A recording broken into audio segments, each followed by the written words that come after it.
1978 সালের পর থেকেই বাঙালির সাংঘাতিকভাবে কৌতূহল ছিল সুচিত্রা সেন ওরফে রমা এখন কেমন দেখতে। রমা যে সুন্দরী কিশোরী বয়স থেকে নিজেও জানতেন, অন্যরা মেনে নিতে দ্বিধা করেননি। তার ঠোঁটের কোণের বাঁকা হাসিতে আবাল বৃদ্ধ বনিতা মুগ্ধ হয়েছেন। বড় ঘরের বউ সিনেমায় নেমে পরিচিত হয়েছিলেন মিসেস সেন নামে। রমা যখন বাংলা সিনেমার সঙ্গে যুক্ত হচ্ছেন তখন সত্যি বাংলা সিনেমা নতুন করে উত্তরণের পথ খুঁজছে। আক্ষরিক অর্থে সুন্দর মুখের নায়িকার বড়ই অভাব। নিউ থিয়েটার্সের স্বর্ণযুগ শেষ। উত্তম সুচিত্রা জুটির প্রতিষ্ঠা বাঁচিয়ে দিয়েছিল ডুবন্ত বাংলা সিনেমাকে।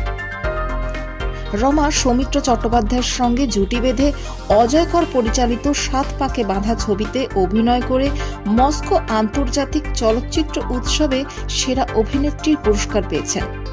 আজ পর্যন্ত এই সম্মান কিন্তু আর কোনো ভারতীয় অভিনেত্রী কপালে জোটেনি। সুচিত্রা সেন অভিনয় শিখে আসেননি, ন্যাচারাল অভিনেত্রী ছিলেন না। এই অনুযোগ অনেক চলচ্চিত্র সমালোচকের। হয়তো সচেতনভাবে সুচিত্রা প্রমাণ করতে চেয়েছিলেন উত্তম কুমার ছাড়াও সুচিত্রা সেন নায়িকা হয়ে বক্স অফিসে ঝড় তুলতে পারেন। উদাহরণ হিসেবে আমাদের সামনে আছে অনবদ্য 7 পাকে বাঁধা ও উত্তর ফাল্গুনী। 7 পাকে বাঁধার শুটিংয়ে তীব্র আবেগে ফড়ফড় করে ছিঁড়ে দিয়েছিলেন সৌমিত্রের পাঞ্জাবি।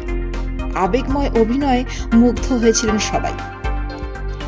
ওই ছবিতে অভিনয় করে মস্কো আন্তর্জাতিক চলচ্চিত্র উৎসবে সেরা অভিনেত্রীর পুরস্কার।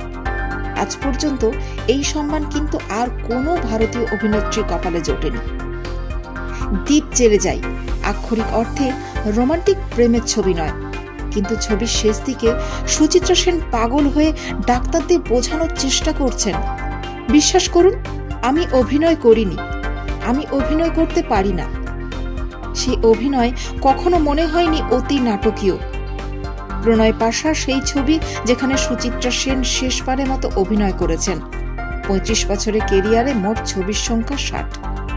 সত্যজিৎ রায়ের নায়ক উত্তম কুমারের জন্য হয়েছে, কিন্তু সুচিত্রার জন্য নায়িকা নামের ছবি তৈরি কথা কোনো পরিচালক ভাবেননি।